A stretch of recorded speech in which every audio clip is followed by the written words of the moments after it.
I'd like to give a shout out to our newest sponsor, Solutions Today Supplemental Insurance. If you're a competitor in the cage, in the boxing ring, put your body on the line every time you compete, you can get cut, you could break a leg, a finger, who knows, put you out of work. It sucks. They'll provide you with 24/7, 365 days a year supplemental insurance covering everything from hospital stays, fractures, outpatient surgery, recovery benefits, family plans, and more. They pay out in addition to all other insurance, including WSIB, employment insurance, and your work benefits. Qualification is easy. No medical test or exam needed. No occupational restrictions and no income verification. Head on over to solutionstoday.ca and get coverage for you and your family. I'd like to take this opportunity to thank my sponsor, Rycor Countertops. They deal in custom countertops in quartz, Corian, Meganite, laminate, and butcher block. They also have custom kitchen cabinetry, closets, laundry rooms, and millwork.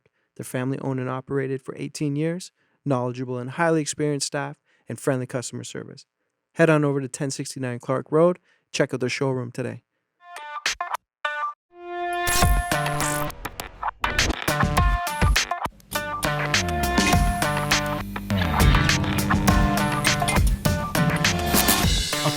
Welcome to Studio 88. Today, my special guest, Leo Loucks. If you don't know who Leo Loucks is, you must be from a different planet. He's a huge martial arts aficionado, high-level kickboxer. He coaches a lot of UFC guys, kids. He's been in the game for a very, very long time.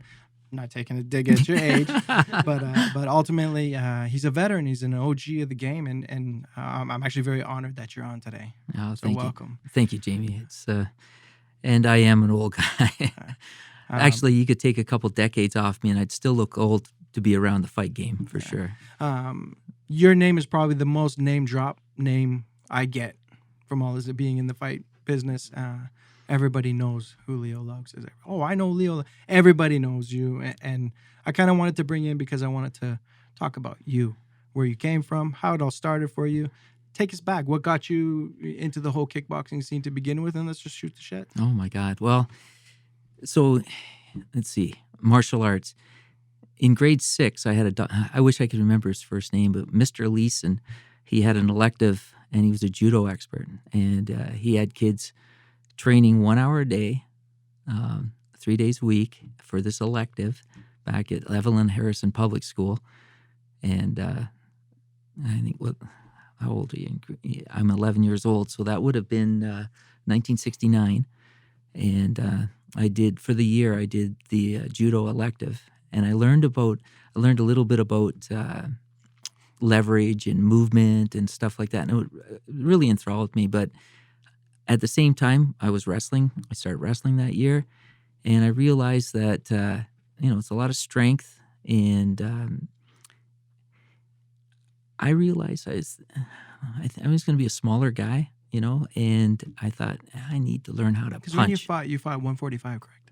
I won the world title at 139. Oh, 39. Okay. 139.9. Yeah, wow. At lightweight. Yeah. So, but I fought for a good part of my career at 147, and I just changed my diet and stuff like that, and I was fighting big guys at 147. Like, you don't really big guys at 147. Well, there's a huge difference between 139 and 147. It's just like the guys that fight 155 and go up to 170. It's like a different guy in there, But so I wanted to learn how to strike, and let's see, you go back, and there was Our Man Flint and the Green Hornet and some other karate stuff. And my mom saw a London School of Self-Defense van. It had, karate guys on it. And this was in London? In London, Ontario. So I was about 13 years old at that time, and we went down, and the night that we went down to watch a karate class, Wally Slokey, who was the best karate guy in Canada at the time, he was there.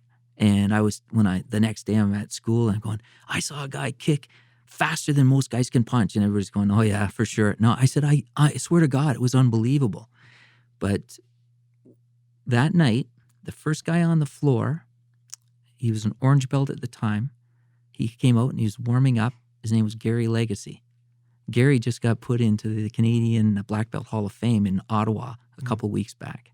He's one of the best karate instructors in the world. He became one of my karate instructors later on. The second guy on there was John Pearson, another karate instructor of mine. I think he was a yellow belt at the time. And then a guy come in and he's doing flying front kicks. And you'll know him, Bob Wilcox. He's 79 years old. Yeah, and he's throwing these flying front kicks. And I swear, he's still like active. at 79 years old, if you asked him to show you a flying front kick, he'd do it for you. But anyways, so I watched this that night, and that was it. And I approached the desk, and Harold Warden was the owner of the club at the time. And your memory's razor sharp. Well, he was my first karate instructor, that's so amazing. I owe him so much. Like, it's unbelievable. Like, and I'll talk about kindness and all this stuff later, but I approached the desk and he says, "Well, young man, what's your name?" I said, Leo Loucks. And he goes, "Well, Leo Loucks, what do you want to learn?" And I said, "Well, I want to learn karate." So he says, "Well," and he closes his fist. He makes a fist and he shows the straight punch. He goes, "This is karate." And I said, No. I want to learn karate, like the open hand, the karate chops and that." And he smiles and he goes, "I'm going to teach you a karate punch." And that's basics in karate. "And once you get that down, I'll teach you the fancy stuff." And that was my first sort of like, oh my God, okay, it's not what I think it is, right? And I started. And right from day one, it was, it was me, learning to punch and kick and move and exercise. And after the first 6 months, and like I don't want to embarrass my parents and that, but we were poor. And after the first 6 months, I never paid for another karate lesson because they could see the potential in me. And right after the first 6 months, I started competing and I started winning. Like, first as a white belt, then a yellow belt, then an orange belt, green belt, blue belt, brown belt, black belt. And then I won tournaments and I ended up going to England, all expenses paid, San Francisco and the Caribbean to these karate tournaments. And it was an amazing experience. And for a kid that, saw a lot of stuff that you shouldn't see as a kid, right? It opened my potential. It opened my eyes to other stuff. And when I was 16, there was a karate tournament at the Varsity Stadium in Toronto, and Superfoot Bill Wallace was going to fight Daniel Richet. And Daniel Richet was a karate god from Montreal area, like just amazing feet and everything else. And I'll tell you, Daniel Richet came into the ring and he's moving around, throwing his kicks. And we knew that he was a very talented guy. So we're wondering, how can, Superfoot Wallace top this guy, this Canadian phenom? And Superfoot Wallace came out and it wasn't even a contest. He was just a beast. And I think the fight lasted 3 rounds. A lot of people that I went with, other karate competitors, they were all talking about getting into kickboxing. And I was 16 years old. And from that fight, I was sold. This is it, man. This is what I want to do. I got to do this. No one else wanted it. There was no one else. They decided, no, we don't want part of this. They saw the champion and what it's going to take to be a champion. So I started bugging a guy. Even back then as a teenager, I was bugging Jimmy Fields from Toronto to see if because he was one of the best known karate or the kickboxing coaches already. And see if he would train me. And I had my first fight. I was 17 years old. I wasn't being trained by Jimmy yet. This was just a karate. Basically, it was a full contact karate fight with, back then we had these things called safety chops and safety kicks. And it's got laces on it and stuff. And I fought at the Elmwood Casino in Windsor. And I fought a 27-year-old guy. And by the end of the fight, we both looked like we had been fighting a cat. It was terrible. It was like, it wasn't controlled. It wasn't organized. It wasn't in boxing gloves like, it did later on. It wasn't very professional, but I was just hooked. And I kept bugging. And Jimmy Fields saw me fight that night. And he said, okay. And he started traveling to Kitchener, to Ron Day's Academy of Fitness, like the Black Dragon, Mhm. Scarlet Dragon. I don't want to get Black Dragon's in London with Paul Chow, who's an amazing martial artist. Scarlet Dragon in Kitchener, and Ron Day was running a kickboxing kung fu place there. So we were meeting 3 days a week there in Toronto, in Kitchener, and he was driving. Eventually, Jimmy moved to Kitchener, and I continued to drive for another 10 years while I fought. Wow. And the first thing he said to me is, you got to promise me 5 fights. And at the end of 5 fights, you got to promise me another 5 fights. And we just He stayed did committed, it. and you stayed Yeah. committed. Yep. 10 years later. Yeah. Wow. And now, how do you feel after all these years and seeing how the sport has evolved into MMA? I mean, you coach a lot of UFC guys. You're well known for your striking and the adaptation between that North American kickboxing style now to the low kick, to the takedowns and all that stuff. Like, you've kind of paved a way. I mean, for us Canadians, I mean, a lot of us, like, kickboxing is it's few and far between here. It's not as popular as it should be. Yeah. I think the first UFC I watched, the one in Buffalo, I said to the guys, you know what this is going to do? This is going to wake up every karate school in Canada, because you're not going to be able to go out there and just knock these guys out, because there was guys able to take these karate guys down, and it opened their eyes. And I thought, this will only be good for martial arts.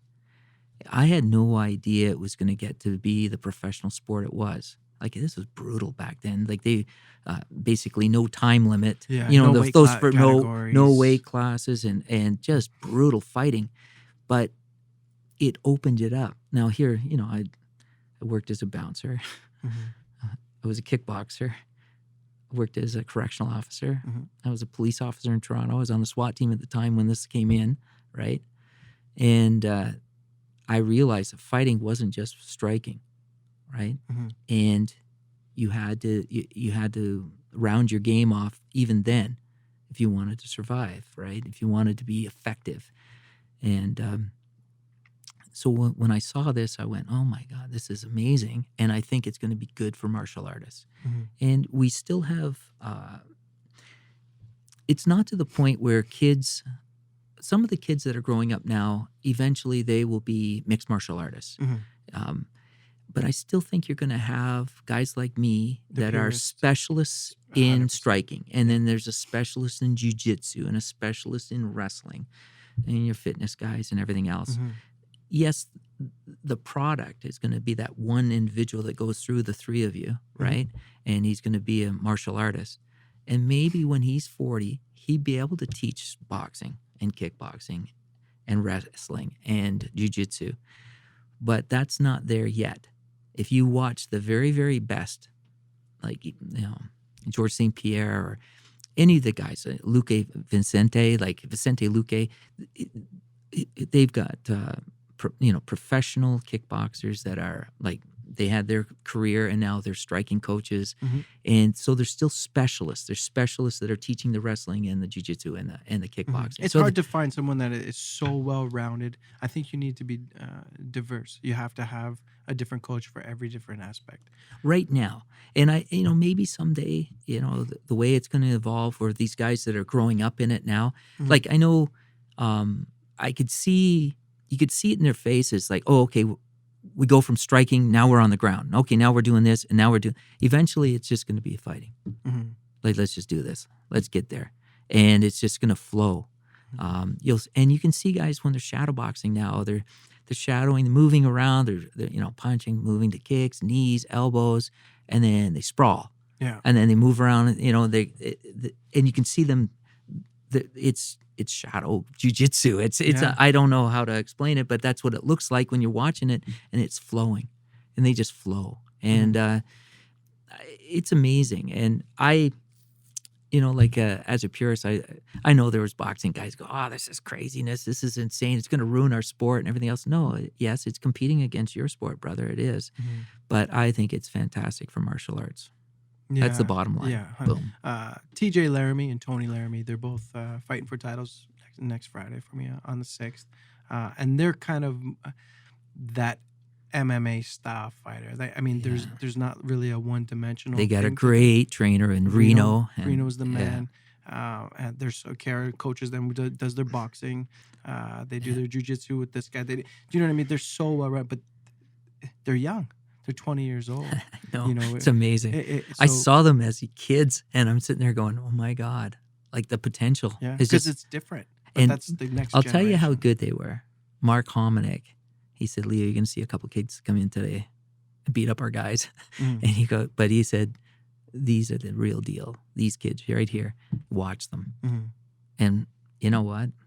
It was easy to see it, and they are the real deal. Yeah, for sure. Yeah, Tony. I got some slack at a fight at an amateur MMA event one time over Tony, and I just told this story in the last podcast because the referee at the time said he was matched up against a guy who was like in his 30s, and Tony at the time was, I think, 16 years old, and the ref looked at me and he goes, "Are you fucking crazy?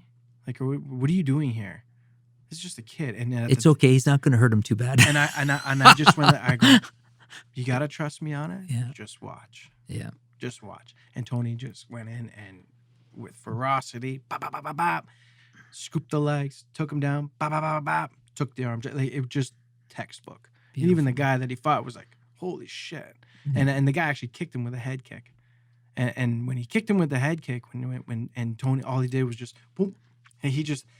It's the future of the sport. These guys, they're young, they're fresh, and again, Reno is, do you know Reno at all from like the kickboxing scene? Because he was a high level kickboxer too. No, but when I first started with at Adrenaline, and I was just helping Mark out with some of his boxing technique, Reno was his sparring partner, and Mark and Reno go way back to the beginning of Mark's career, with Sean Tompkins and that, and. I've had lots of conversations with Reno. I just love the guy, and he's a guy that he's, obviously he does it as a professional, but he's there because that's what he loves to do, and you can see it in him.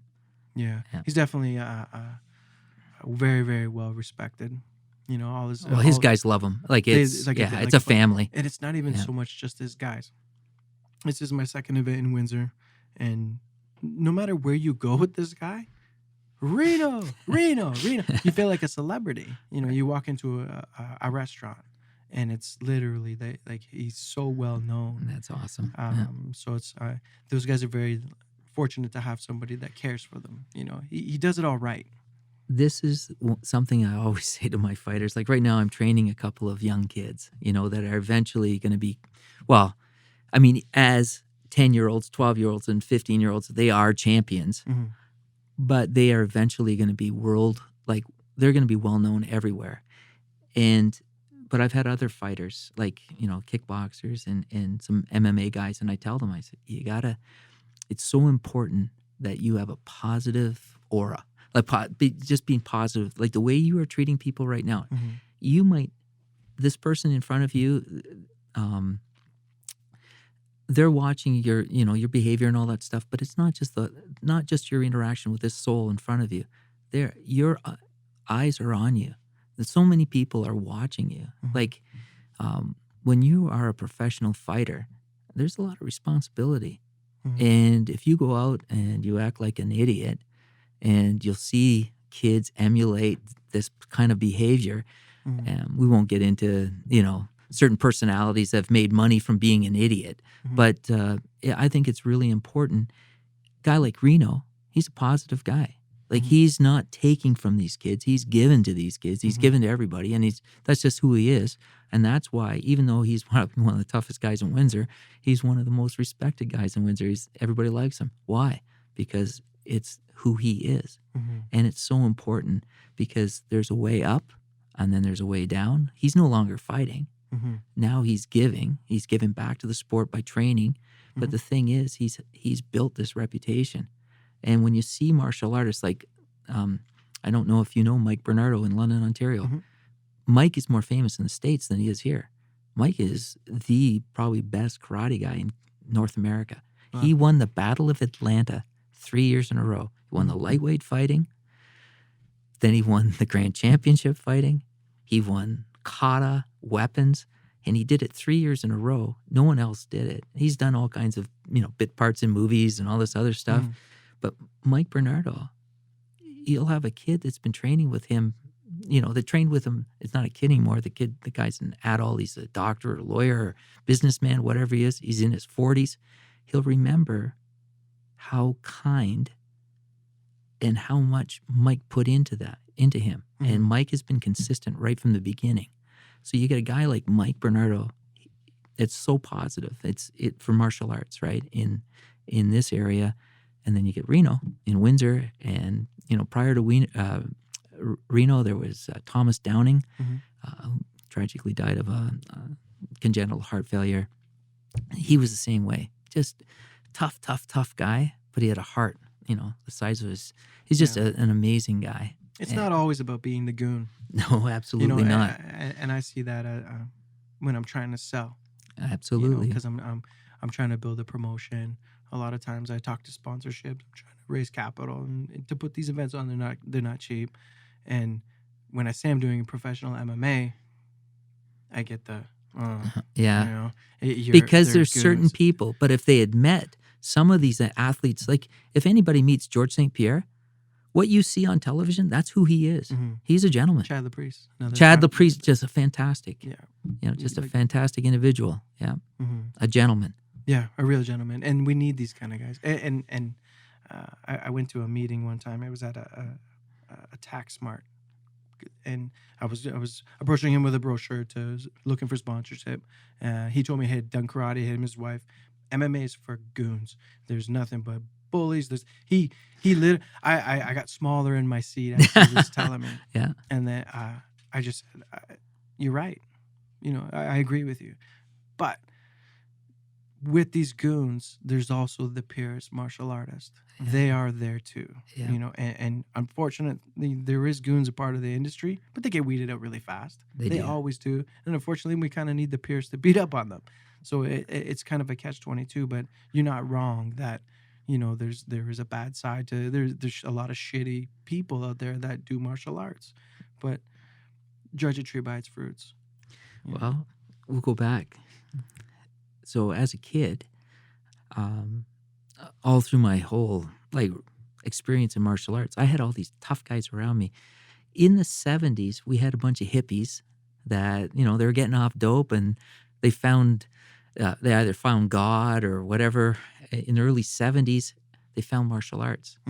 And some of these guys were tough guys that had a bad past. And now they're concentrating on their martial arts. They're trying to, better themselves and all this stuff. And some of these guys that I met as a kid, they were tough men. And they showed me the kindness. Honest to God, that just whether it was just driving me to we had at one time legacy karate schools. We had clubs in Tilsonburg and Watford and St. Thomas, Goderich, in Stratford. So, I'm not going to be able to do it. As a kid, my parents weren't able to move, and I had karate instructors who were picking me up and driving me to these places so I could train. The kindness is unbelievable. Or just having somebody being able to take me to Hamilton to compete on a Saturday, or Toronto or Detroit, and that's that kind of kindness. That's something that they didn't have to do that. They didn't, why would they have a 13 or 14-year-old kid in the car? Yeah. They did it out of the goodness of their heart. And I hope it came back to them. You know what I mean? I can tell you right now, I'm so grateful for that. But some of those guys, some of them aren't even here anymore, right? Do you think that's why you're such a great coach? Do you think it's something that because you were taught, you were shown that kind of love, that you put that onto the people that you corner and train and stuff? I don't know if I'm a good coach. I keep things really simple. I've had a lot of success, but honestly, I think there's a lot of luck there too.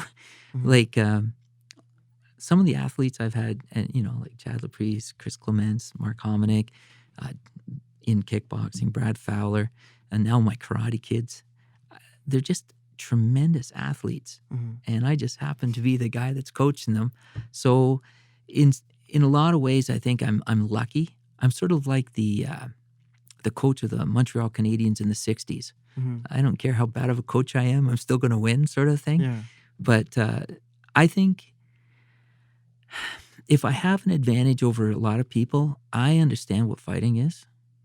Like, I'm a fighter and I know how to fight. I know how to put somebody's lights out. And the big thing with me, it's not personal. Mm-hmm. It's just something that gets done. And it's body mechanics. So you're watching things I'll tell you, I'm a student of the sport too. Like, when I first started coming into adrenaline, and now it's not pure kickboxing, it's actually MMA. Mm-hmm. I had to learn. I had to learn how to move a little bit differently in that, because there was, as a kickboxer, you're going to be open up to a takedown and stuff like that, leg kicks and like just different things, knees and elbows. So I think I had the advantage of being a fighter. I had the advantage of, okay, I realize I'm not the smartest guy here, so I gotta have an open mind, and I am a student, and that's a real advantage. Mm-hmm. You know, like we were talking about Robin Black. The guy's he's the real deal. He is a student of martial arts. Mm-hmm. Forever learning. Forever always learning. Evolving, always. If you go to a club and you'll see, say you go to an amateur event and they've got 3 guys fighting and they all look the same. Mm-hmm. That's either a freak of nature or that's a really bad coach. Mm-hmm. I'm going to train you the same techniques, but Jamie Champion's going to fight like Jamie Champion. Chad Laprice is going to fight like Chad Laprice. Mark Hominick's going to fight like Mark Hominick. Mm-hmm. Chris Clements is going to fight like Chris Clements, because you guys have to express yourselves the way it is, the way you are, right? And that's maybe another advantage that I have is, I don't make an aggressive guy a counterpuncher. I don't make a counterpuncher an aggressive guy. Mm-hmm. Buddy, we're going to rip the cord and you're going to go fight. Because you have to be free to fight. Mm-hmm. You have to be free. It's freedom. And, you'll ask a guy, like, how do you feel when you walk into that cage? I feel pretty free. I feel free. And they just let it go. As soon as you start overthinking it and trying to be somebody you're not, you're gonna get wasted. Mm-hmm. You train, and then what happens is, well, you've become a fighter, okay? So now what happens? Well, I'm gonna go out and fight. Yeah, good. It's that simple. Mm-hmm. That's it. Go fight. Yeah. Be yourself. It's definitely a niche market and a niche sport. It's not for everybody. Oh my God, no. And if it was, what a society. Yeah, it'd be bad. And I think people don't give these guys credit to where it's due, because they're not making millions of dollars. I mean, not on a regional level, and even most professional fighters, they're not making hand over fist money, and they're taking the abuse on their body and their brain. And I was just telling Kara, sometimes I feel some sort of responsibility that here I am setting the stage for these guys to get hurt. And I do carry a little bit of guilt for that, because I'm here, I'm ultimately trying to profit from it, but. So I'm training kids right now in karate, right? I would never take, like, I've got a kid, I've got a couple of kids that can kick and punch, and you can see where they're going to be going. And you're thinking,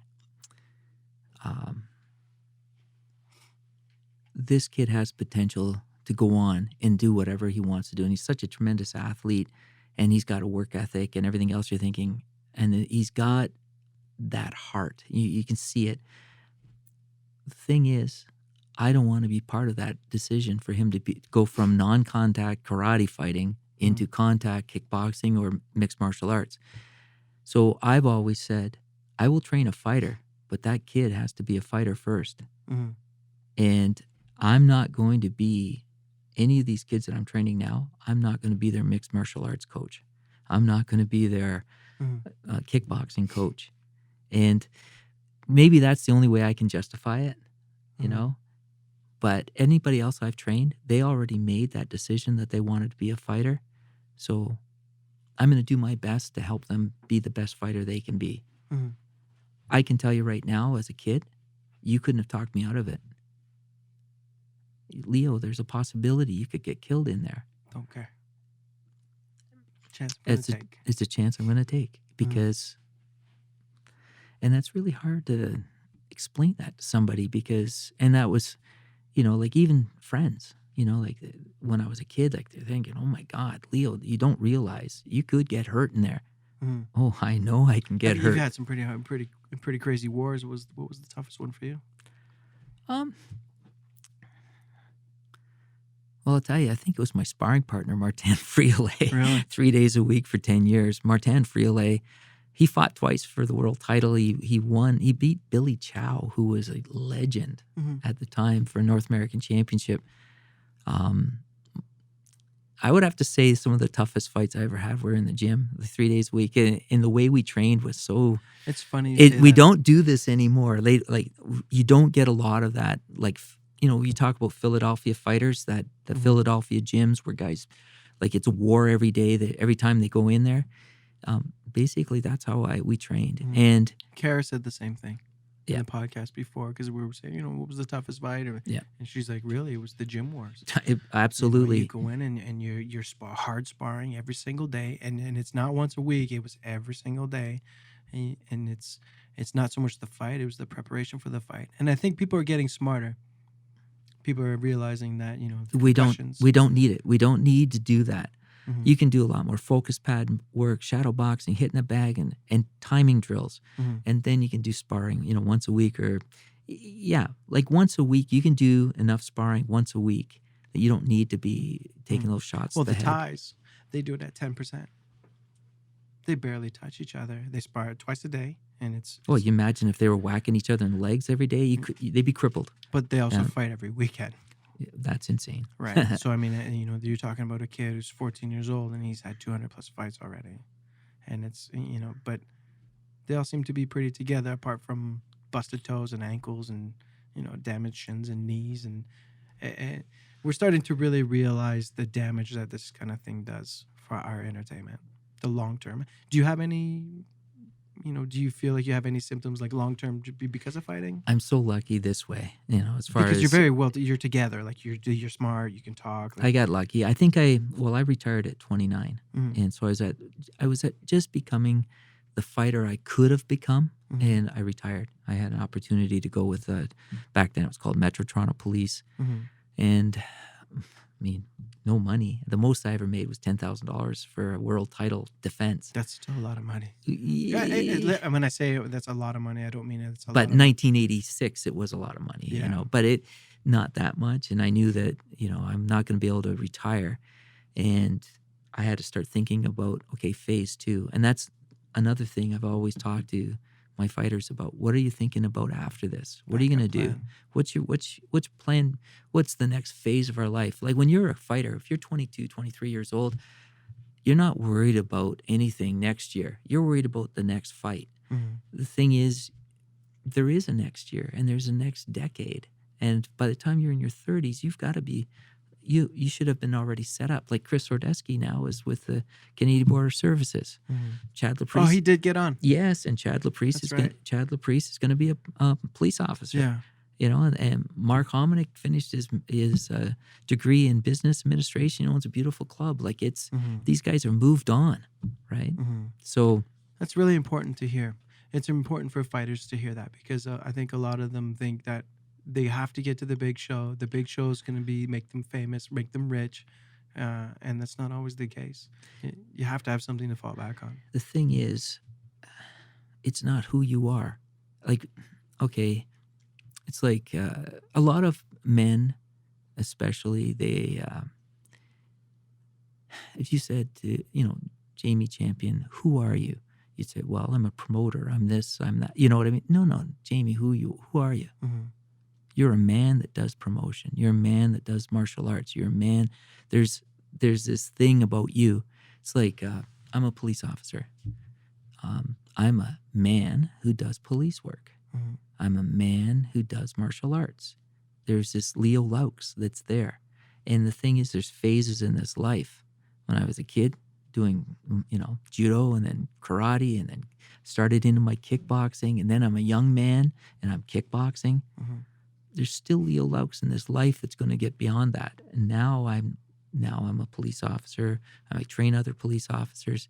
I'm a martial artist. I've trained martial arts. It's almost now that it's almost full circle. I'm back into more traditional martial arts too, working with the kids and I that. see that in your videos Oh, on Instagram. I it, like to see that. it's so much fun. And like today I'm working with this little girl and she's got a smile from the time she gets in there to the time she leaves, and she's hitting as hard as she can. And she's 6 years old, and it's like this, like you can't help but smile. Like you're just sitting there going, wow.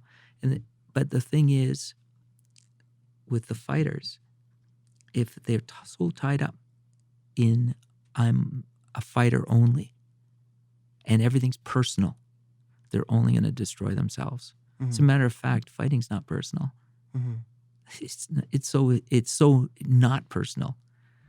You know, if you talk to Khabib, he doesn't care who you are. He doesn't care about your dad, your mom. It doesn't matter.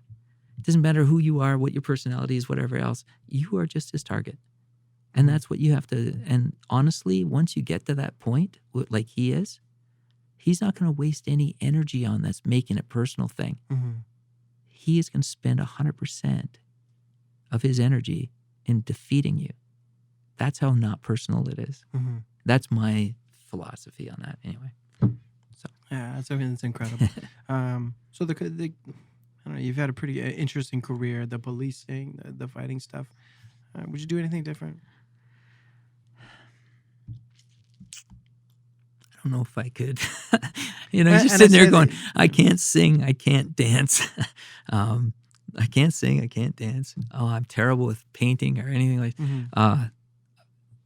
but I can fight. So so I don't know.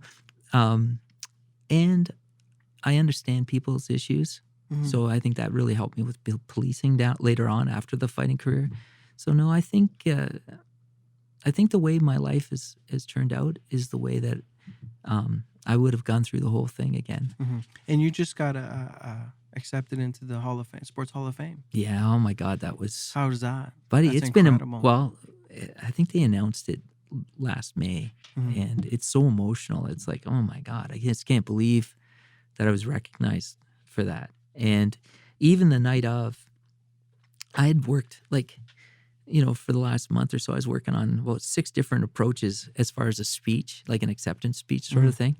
And I'd get to a certain point in the speech and then I'd start crying, whether I was at home alone or in my car or something. And so I thought, no, I can't do this. And then when I get there, I think the guy was joking. He says, Leo, we need it down to 3 minutes. So I thought, okay, great. I'll go up and say, thank you. But no, I went out there and I just ad-libbed. So for almost broke up, about halfway through the speech, and I was able to control it a bit. But I spoke from my heart, and I talked a little bit about some of the people in my life that helped me out. Like again, going back to this kindness thing, and how it just the martial arts, the experience that this poor kid from low rental townhouses, Southdale and Millbank, right? The life I've experienced because of it, and how it's sort of helped me in the second and now the third or fourth phase of my life. Like I'm 61 years old. I'm starting to look at the end of my career in policing, and I'll be a martial artist. I'm hoping I'm going to be a Bob Wilcox. Yeah. I hope when I'm 79 I can show you how to throw a front kick. I'm 100% sure you will. Well, we'll see. Because I've only ever heard great things about you, and my experience with you has always been great. You've always been an ambassador to the sport. You're a realist. You're smart. You're very influential, and it was very well deserved that you got that recognition. I'm glad you did. It should have been a long time ago, in my opinion. The thing is, the sport wasn't that big. When I retired, it was big for kickboxing fans, but it wasn't big for the general public. When you look at, what Mark Hominick and Chris Clements and Sam Stout, guy had some amazing fights. I loved watching Sam fight because he brought it every time, right? Well, obviously, he had 7 or so Fight of the Night awards. Fight of the Night awards. What those guys did to promote that sport and where mixed martial arts is now, it's actually affecting culture. When my dad was a kid, everybody fought like John Wayne. there was a certain punch that I don't know how John Wayne fought, but The my big dad said, looping right hand is well, what it was. everybody punched like John Wayne. When I started, you get into that point where you're starting to learn how to fight in that in high school and stuff like that. Everybody's trying to be Bruce Lee, the sidekicks and stuff. Now, martial arts, like it's, guys are talking about chokes and arm bars and stuff. These are guys that don't even take martial arts; they just watch it, and and you can see the influence. But it's so large now; it has a cultural influence. It's not like where I was in kickboxing at, 32 years ago when I retired. It wasn't that big of a deal. I know that. There was Pete James, a sports announcer in London. I think he put my name forward back then and mentioned, that maybe I should be in the Sports Hall of Fame, but I don't think it was big enough. And I think what happened, why I'm so grateful, and I'm grateful to Mark and Chris and the guys from Adrenaline and Brad Fowler, is because my training, the training part is, I think that was another reason why they took a second look at Leo and they went, oh, okay, so yeah, he was a professional fighter, but I've also been a teacher. And I think that's what sort of got me into it. I think it's your contributions to the sport. Contributions, yeah. Right. Like a lifelong thing. Yeah, and that's what it is. You're a lifelong martial artist. And to be with to be around somebody 61 years old who's been doing this for so many years, well, we all want to aspire to be like that. Well, it's funny. I'm sitting at Gentleman's Barber in Masonville Mall, and there's an older guy beside me, and they're talking about me being inducted into the Sports Hall of Fame. And the guy says to me, he goes, well, it's awful nice. He goes, everybody can say nice things, and you're still alive. Yeah. It's sort of, and it's true. funny because at the first press conference, I thought it was just, we're going to meet the press and, they're going to announce this and stuff. They started reading my biography. And I'm sitting beside my wife and I went, oh my God, it sort of feels like I'm at my funeral. Yeah. It was like they were reading my epitaph or whatever, like my obituary, whatever. And I'm just sitting, I started getting really emotional. And it's been emotional ever since. So yeah, it's a big deal for Leo Loucks. Like it's probably one of the coolest things that's ever happened to me. So I love how humble you are. Yeah, I don't know if I'm humble. It's just I got humbled. This humbled me for sure. Yeah. I read a quote the other day that said, actually, it was I don't know if it was Mike Tyson for sure that said it, but you can never be humbled until you're beaten.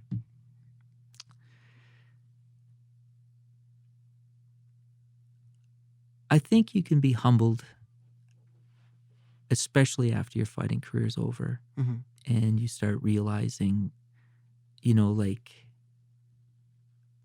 that's why, when I say to my young fighters, it's a responsibility. Like the way you're carrying yourself forward, it's a responsibility because there's a lot of eyes on you. And I think I'm so glad, I'll have a guy tap me on the shoulder and I turn around as a big guy and he's kind of rough looking. And he, hey, you Leo Loucks? And I'm going, okay, where have I met? Here we go. I'm going to have to put this right here. No, I go, yeah. And he goes, well, you taught me karate when I was 5 years old. I still remember a reverse punch or something. Like you're sitting there going, oh my God, thank you. That's so cool. Like I said. And they remember me. And that is humbling. You're unforgettable. It's cool. That's why. And that's what I mean. It's one of those I was I told these guys, I'm going to bring Leo on, and even they got excited. And these guys, I'm 40 years old, and both of them, and they're in their 20s, and they know who you are. That's awesome. That should tell you something there. It's not like the younger generation not knowing who you are. They already knew. They might, but they've been around you, right? Yeah, and but the thing is, but they knew that without me. Well, they knew that without not like some of the martial arts kids know me, but honestly, it's Leo who, when you get out in the, outside of it, I know now there's a lot of, like in the city of London, guys are going to know me, and anybody in the martial arts, like they either their dad competed against me or their uncle or something, when I go to a karate school in Toronto, all the older guys will know who I am, right? And that's nice. But I know who they are, right? Because that was our world, right? Yeah. That was our world. But, if I walk through UWO, I'd just be the old guy walking through, that. So I understand, like I've had an effect on the martial artists, and it's fantastic, Mhm. but, and it's humbling, like, because I know I'm looking at, sort of like, this is Leo Loucks, this is your life, like Mhm. we all have, a best before date, right? I'm Mhm. 61. Yeah, if I live to be another 20 years, that'd be fantastic. Who knows, right? But you have your shot at it. I had my shot at it. I Mhm. had my little shining moment in the sun. And then I've been able to help some kids, young men, have their shot at it. Mhm. And now I'm actually maybe reaching a little bit younger crowd, because for the longest time it's basically guys in their 20s and early 30s that were fighting, and now I'm teaching karate, kids in karate, Mhm. and I'm hoping that I can be just a little sliver of that success. Mhm. You know, I would just say I said the same thing to Kara the last podcast, because I feel the same. Setting a platform. I want to be a part of that journey. oh yeah, I want to see them successful. I want to be yeah. able to set the stage for them so that they can go on to the next better thing for them. Right. Let's go back to what you were talking about, TJ's brother Mhm. Tony, and you set up a fight, a 16-year-old against a 30-year-old man. Normally, that would be the worst thing that could possibly happen in any promotion, Well, if and you read that's it a on paper, and yeah, that's a mismatch, yeah. and that's a mismatch. A mismatch is your worst enemy Mhm. as a promoter, Mhm. and it's the worst enemy of the sport, Yep. right? That's boxing, kickboxing, mixed martial arts. It doesn't matter, Mhm. and that's a real responsibility. Mhm. So as long as you can continue doing what you're doing, and you don't have these mismatches, Mhm. you're on the right track, brother. And You that's know? the whole. And I was commending the Ontario Athletic Commission for that. My matchmakers are wonderful matchmakers. They know what they're doing. I don't get these mismatches. So nobody wants to see that. I No, don't want to see no, somebody just get be wasted. completely get No. wasted because his skill set wasn't there. Now you'll see a quick knockout. Mhm. And it And, happens. and I'll tell you, well, okay, we talked a little bit about making it personal. Mhm.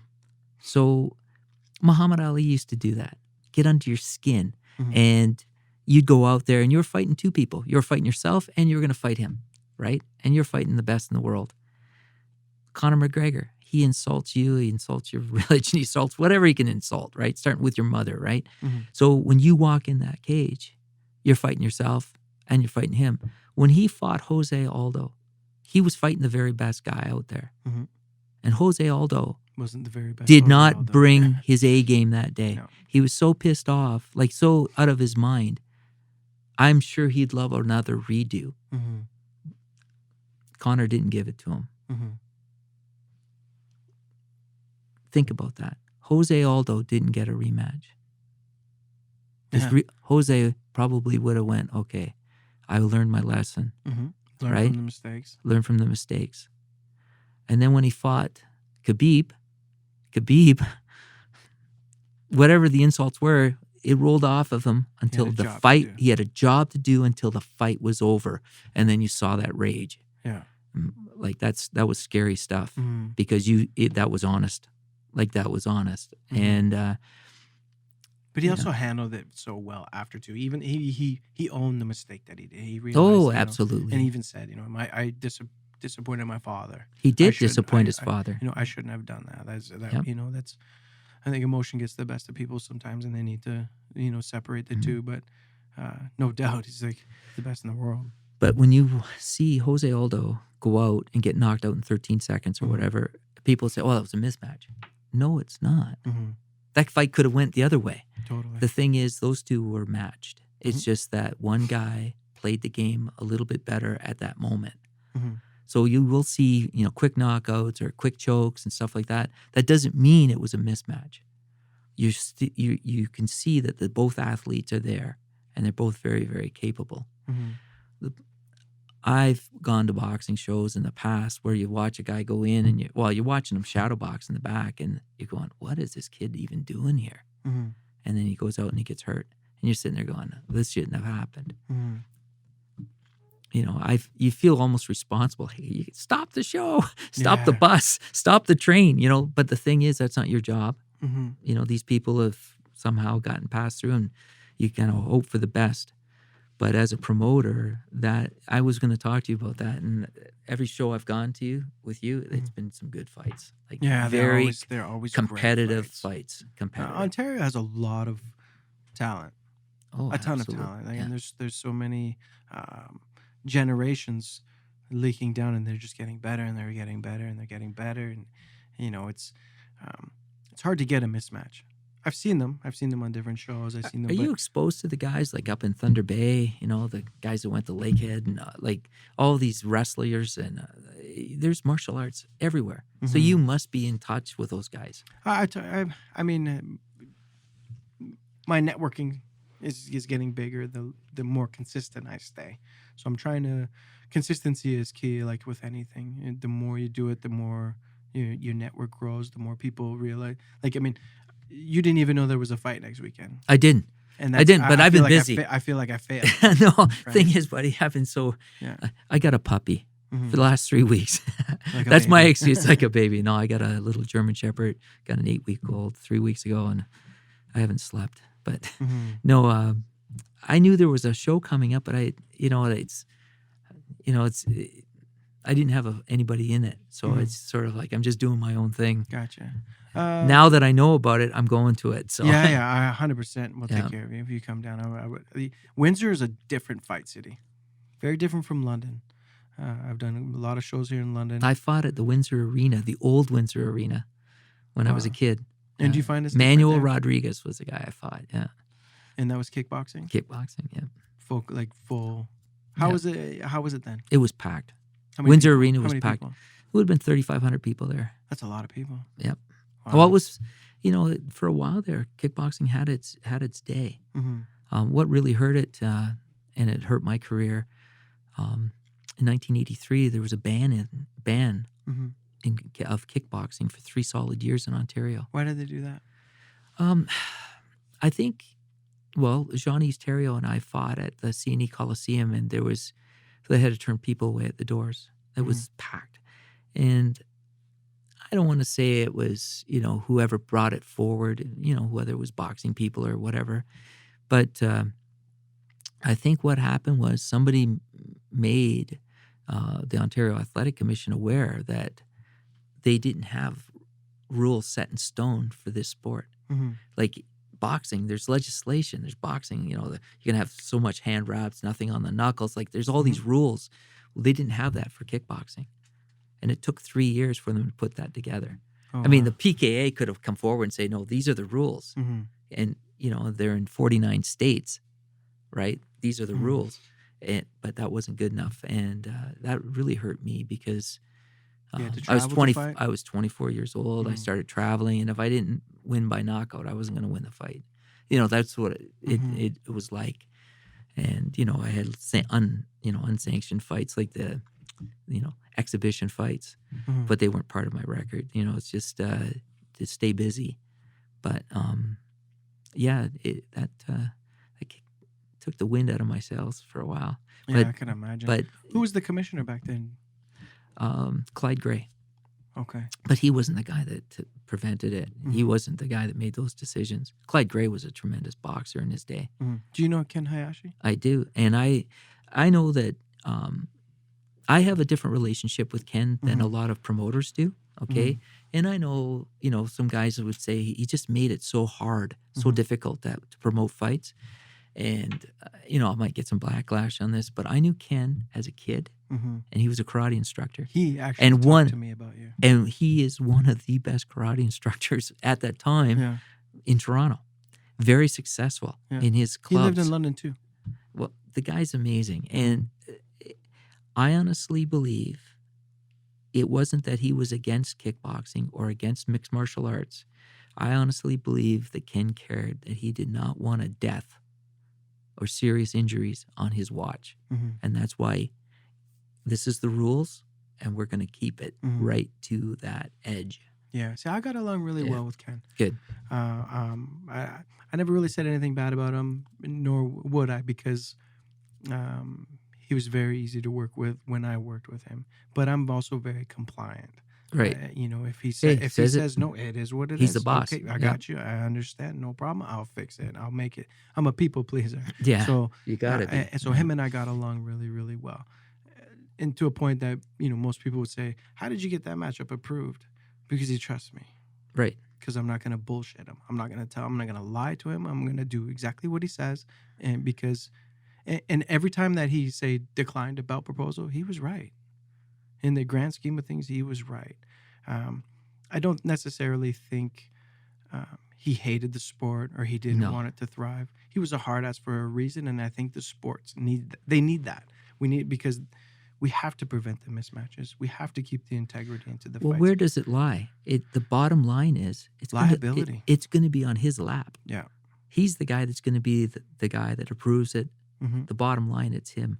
So he has to, he has been. It's wrong. a risk every time. Yeah, he has been wrong. And we discussed a Brazilian jiu-jitsu black belt one time, and I said, he said he's not a professional. He's a black belt in Brazilian jiu-jitsu, and actually, I used the karate reference to him. Yeah. Because does he get his argument to me was, but does he get paid to be a Brazilian black belt in jiu-jitsu? And I said, did you get paid to be a black belt in karate?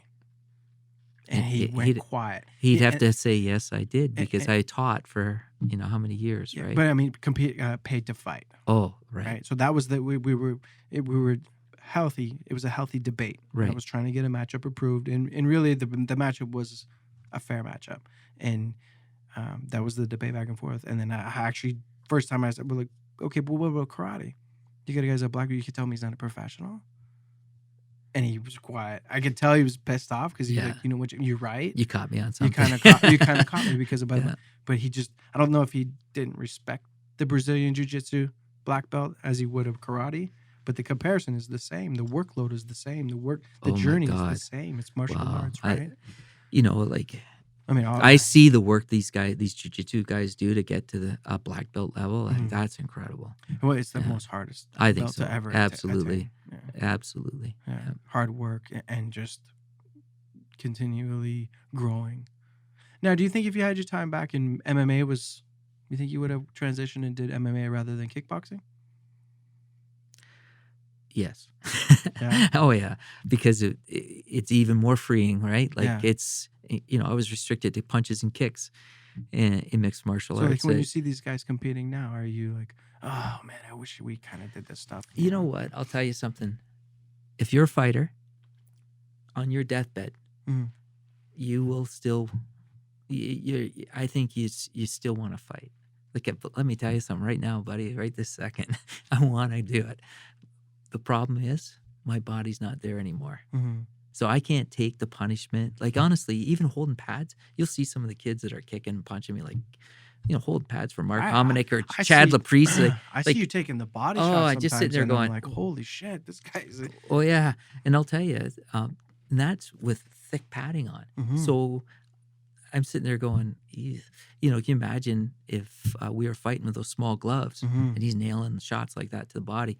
The thing is, I think if you're a fighter, you will always be a fighter. It's just part of, this, some people play hockey. They're hockey players. They play golf. They're golfers. I'm a fighter. And I'm going to fight right to the, I'm going to be a fighter to the end. I'm not going to be as good. I'm not going to be as fast. I won't be able to take the punishment, right? But I still, in my heart, in my mind, I'm still a fighter.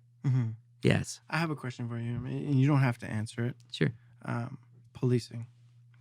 You ever have to whoop some ass as a police officer? And have you ever surprised someone because they didn't know what they were getting into? You know what? If you are a police officer in this day and age, you are going to be in a physical confrontation. And sometimes you're going to be in more than one.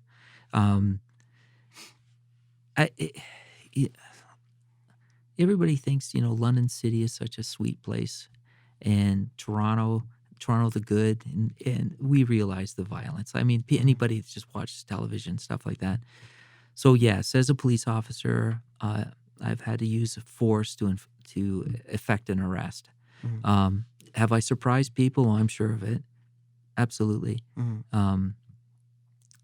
And I try not to be surprised because there's some pretty slick street fighters out there, Mhm. and there's some violent people out there, Mhm. and that's just that's part of it is part of the job. It's something that you have to be aware of. But I'll tell you something right now: nobody is a one-man army, and I learned that years ago when I was working at in Grand Bend at Kelly's. Um, they called it Kelly's Boogie Parlor. Then it became Coco's. Now I think it's called Mhm. still called Coco's or something like that. But it was RD's and then Coco's. But I was working the bar back then, and you had to work as a team Mhm. because like you had 450 people, and Helix was your bar band. Yeah. There's some pretty crazy people there, and so I learned right from the start. This isn't a Leo Loucks show. Mhm. Street fighting there's no rules. Um, and it's a team game. So, and it's also common sense. The best weapon a police officer has is his common sense. Mhm. And there's been all kinds of situations where I'm not going to go in there as a hero. I'm going to wait, and there's going to be bigger guys than me coming, and we're going to do this as a team. And de-escalation so much more important. Now, on occasion, does it happen that things turn? Mhm. Absolutely. But a police officer's greatest weapon is his common sense and the fact that he's got a radio and he can get some help. Mhm. We gotta play it as a team. I've heard stories. Well, I'm sure you're like, oh I'm boy, a good team here we player. go. I've heard stories of um, you taking off a gun belt at a domestic call one time. A what? Sorry. Taking your gun belt off at a domestic Oh call. no, I would never. Never. Do That that. was is That's it because fallacy. they're, I would never do that. No. yeah, okay. No. We No. can edit this after. I'm just kidding. No, I No, would but, never like do it. you hear all these like Yeah, stories. no. I've heard a lot of them about you actually. Yeah. Just about how like, this one time Leo went to a call. The guy just beat the shit out of his wife. It was a big hulking guy. Leo showed up to the call and said, "Oh, you think you're a tough guy, eh?" Took his belt off. Oh God, no. And rung his belt. Like Yeah, no, these and I'll tell you stories something. exist. Yeah, I'll tell you something right now. Though, fighters would never Mm-hmm. announce themselves and then set it up so that it would start off as square one. Mm-hmm. Right? You're never going to do that, right? So that's the first thing. That's why it's fallacy. I would 'Cause never. I kind of like those mythical stories. You know? No. I like those. No. Wow, Because you would you have to take advantage of every advantage you've got, Mm-hmm. and setting it up or letting a guy know you're coming, no way. Mm-hmm. And the thing is, it's not like, honestly, let's go back to what I told you about professional fighting. It's not personal. Mm-hmm. And when I make an arrest, it's not personal. I just happen to be the police officer that's there at the time. And if I can't talk it down and it turns out it becomes a physical confrontation, it's not personal. Mm-hmm. I'm going to do what I can do to get you in cuffs. As soon as a police officer makes it personal, he's going to, and you see some of these things that happen on television and stuff. Mm-hmm. 99.99% of the people I've worked with are professional people. They don't make it personal. It's not a vendetta. They're not out to, once they get the guy in cuffs, to, they take advantage of that or something like that. That's all garbage. Mm-hmm. And I think because, it's Leo Loucks and I'm a little guy, and, sometimes if you get punched in the stomach, you'll fold in half, Mm-hmm. that sort of thing. You'll hear stories, but honestly, it's the crap about taking my gun, and jumping in, nah, that's just not me. And you've known me long enough to know that that's just not. I just had to I kind of want to clear the air. Let's on clear it, that just one. because it's one of those I have heard these urban stories. legend. No it's way. An urban legend, I Yeah, heard these no. things, and I mean that's And the it's kind of, not going to happen. No. These are the First of all, what's on your belt? You've got a taser. Well, now we have a taser.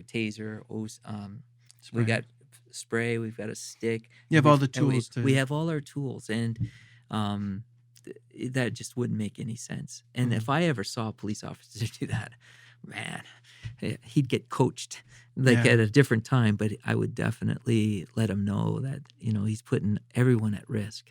Mhm. Like, just do your job, just get it done, right? That's the bottom line is, Mhm. if I can't talk you into it, you're gonna get put in cuffs. Yeah. So you're still active police officer now these days? I am still a police officer, Mhm. but my role now, I'm not on the road. I'm in what they call in-service training. So we train 400 officers with London in-service training for the OPP. Mhm. We do all of their use of force equipment, like the taser, OC, the AS baton, and the defensive tactics, the hands-on stuff, Mhm. handcuffing, search procedure, all that stuff. Everybody has to train 1 week a year. It doesn't matter if you've been on 1 year or 30 years, you've got to go and do this training. Mhm. And I'm also a firearms instructor. They have to requalify on their pistol, Mhm. their shotgun, and their rifle. And any new legislation that comes along this year, it's in the news and stuff. We do a presentation right now on human trafficking, Mhm. which is an absolutely huge event. We won't get involved in Mhm. talking about that, but it's unfortunately it's part of our society right now, Mhm. and it has to be addressed. Mhm. So So Tom Morgan. yeah, So my full-time, like I have a full-time. I think I worked the bar with him. I worked security with this Yeah. guy. I worked with him at the jail. Yeah, Yeah, we go back quite a few a years. long time, and Yeah. he's my firearms instructor for Awesome. my full-time job. So like I don't just promote fights. I have a full-time. I've been doing that 20 years. And What's your full-time job? I drive armored car. Oh wow, I didn't know that. Yeah, that's Oh, my that's cool. So I'm armed. I carry a firearm, and I've been doing that 20 years. I started there when it was Loomis. Right on. So I've known Tom a very, very long time. Awesome. And it was just, ironically enough, I was at a weapons. We do a recall every year where we go out and we do shotgun training, handgun training, and he brought you up, and I was like, that's amazing. I was just I know this talking guy. to Leo, Yeah. like we're doing a Yeah. podcast together, and then he told me an urban legend. He said when that guy was at the jail, because you guys worked at the jail together, he said nobody messed with you. He goes, he's the hardest kicker I've ever felt. He kicked me in the shoulder one time, sent me 5 feet across the thing, and he goes, and I was a big, thick, solid guy. He was a chunk of change back then. Yeah, he's retired now. Oh, that's awesome. Yeah, he's all retired, and that's all he does now, just gun training. He just trains us guys just to stay alive. Well, I hope he listens to this podcast. He will, because I told him I was doing it, and Tom, hi. Yeah, I haven't seen you for a while, brother, but I have fond, very, very. I think of that guy. I've got very fond. I'll give you his number before we leave Awesome. today, because I'm sure he would love to hear from you. Right Because on. he was, Tom's a very, if he says something, like if he says something about somebody, that's like he's praising them. He's not a politician. No. He's definitely not a politician. Yeah. But no, I love that guy. You guys have a lot of the same similarities. Yeah, it's funny. But yeah, Tom Morgan. I want to make sure you get his number. Right on. That's impressive. That's cool. Instagram. How can people find you? Yeah, if they just type in my name, Leo Loucks, basically it's just the training. Mm-hmm. Whether it's holding pads for karate competitors or mixed martial artists, or just people learning skills. Right. Just recently, I've only worked with her twice. I've got I'll keep her name out of it right now, but she's a basketball star and tremendous athlete, and you could just see the athleticism, right? So it's kind of cool. Quick question too. Yeah. How has the police training for defense changed over the years because of MMA? Oh, absolutely. Right, because you have to be more like, that's the thing. When I started, there were very few world-class wrestlers attacking police officers and taking them down. A lot of guys, it was hands, right? Hands and feet kicking, and maybe knife fighting, or going through the gun sort of thing. But the thing is, now that that cultural thing. Guys know what a rear, like how to get a Mhm. choke in or an arm bar or sweep or how to fake and go low. And guys are using these techniques. Mhm. Guys, you can see them practicing it in the jail, and you can see these kids fighting, in front of bars and stuff. You'll see somebody take them down. It's something we have to be aware of. So, Mhm. we have to learn how to, block a takedown, and we have to learn, Mhm. how to deal with chokes and stuff like that. So, Mhm. it's definitely affected. Because now everybody trains. Everybody does. You have to assume that. Yeah. Like you have to assume. Or they'll emulate. And, uh, like in those little rental townhouses I grew up in, Mhm. we had a couple kids there that could kick better than a lot of karate guys, Mhm. and they never took a karate lesson. Mhm. People don't realize there's guys out there that are just natural. It's always somebody tougher. My dad There's used to say. there's a guy out there that's natural. Mhm. They're just natural. And if you could channel that, it's Yeah. amazing. Give them that direction. Yeah, before it's before they Mhm. make mistakes. Yeah. Now Well- some of these kids you can't help, but some you can. Yeah. Yeah. You're a good man, Leo. You really are, man. I'm really. My wife thinks so.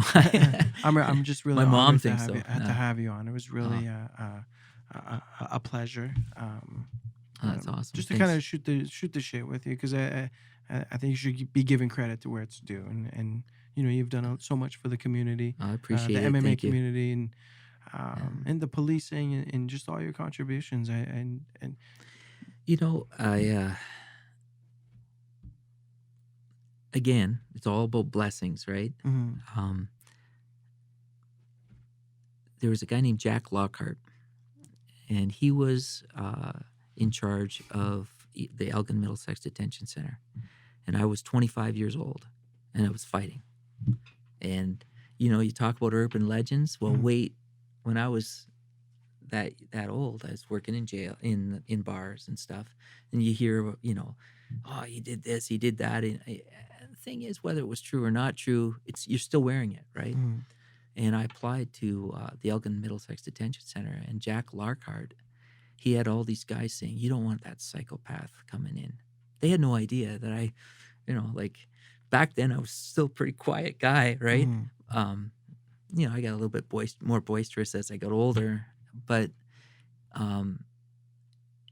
he gave me that chance, Mhm. and I got my foot in the door at Elgin Middlesex Detention Center.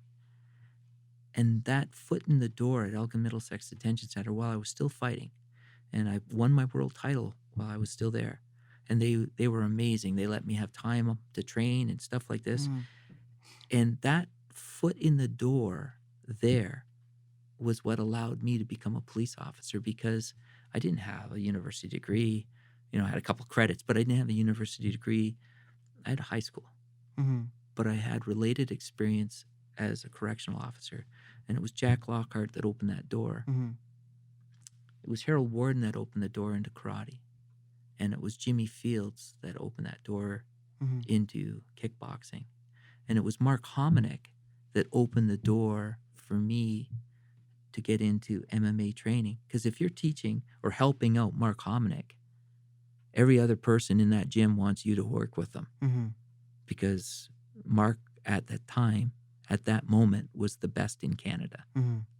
bar none. Yeah. I I remember the first time I ever saw him shadow boxing, and I was it's like a blur. Yeah. I was mesmerized, because the way he moved his feet, the way he breathed, the way the ferocity that he threw those punches and the combinations, and I knew as soon as I saw him, the very first time he's I special. remember, that guy is a special individual. He's Yeah. not like anybody else I've ever met, and he's he's one of a kind. Yeah, he's definitely one of a kind, and he's a great guy. If you meet him, yeah. Like You if I took him into a room, people look over, they'd say, "You're a very fit guy." Mhm. He throws 2 or 3 punches, and everybody's like, you can just see their mouth open. Mhm. You know, Even Steve on the Molitor. pads. Oh, absolutely. We talked about him. About Oh, Mark. he knew Mark. Yeah, Oh, because that's they were awesome. sparring partners. Oh my lord. Back and he was even like, wow, this guy was like, he knew he was special, because Yeah. he just moved so fast, and they were similar in weight cut. Like, they were small guys, so they trained together. And Well, Mark opened the door for me Mm-hmm. in mixed martial arts, and the last couple of years, I've kept a lifelong relationship with Mike Bernardo. Mm-hmm. I've known him since he was 7. He's in his 50s now. I won't tell you how old he is, but he's been in martial arts for 50 years. Yeah. Okay, so figure it out. But anyways, about 5 years ago, he had me coming in and doing pad classes Mm-hmm. for his young karate students and then his adults. And that got me back in that environment where it was traditional karate again. Like I was watching it and starting to get interested in that. So Mhm. now, it goes all the way back. Mr. Leeson in grade 6, Harold Mhm. Warden as a karate guy, Jimmy Fields, my police, Jack Lockhart to get into policing, and then Mark Hominick, and now Mike Bernardo. It's like Mhm. this big circle, right?